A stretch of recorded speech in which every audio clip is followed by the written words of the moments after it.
Welcome back to another video. So changing view type within Fusion, we have isometric and perspective view.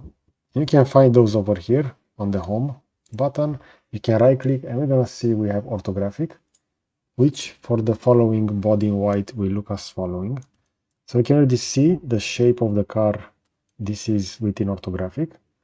And if I will change, so the model will remain the same, I'm just gonna go to perspective. You're going to see that within perspective, the car will look as following. So if I'm just going to zoom out, for example, closer to this section, those changes will be even more visible. So if I'm going to go to orthographic, this will be the following. And now we also have perspective. We also have perspective with ortho faces. So when you are working directly within ortho faces, you can keep this. As you can see, this will be perspective with ortho faces and perspective will be as following. That means if you're going to click on specific views, for example, left view, this will still remain orthographic, so you can better align your model. But if you're going to swap, for example, over here within front, again, this will be orthographic, but as soon as you're going to rotate, this will swap to that perspective view.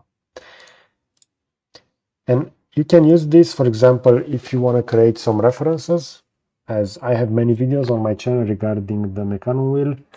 We're going to see over here, for example, within front view, the mechanism wheel will look as following.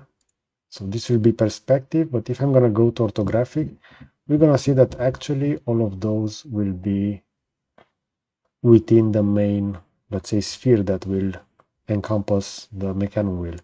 But we see that just by changing the perspective, the model will look as following, and we're going to see those rollers that will be further extended from the main body of the part, even though in reality, within orthographic, the model will look like this. So that is just a perception based on perspective view.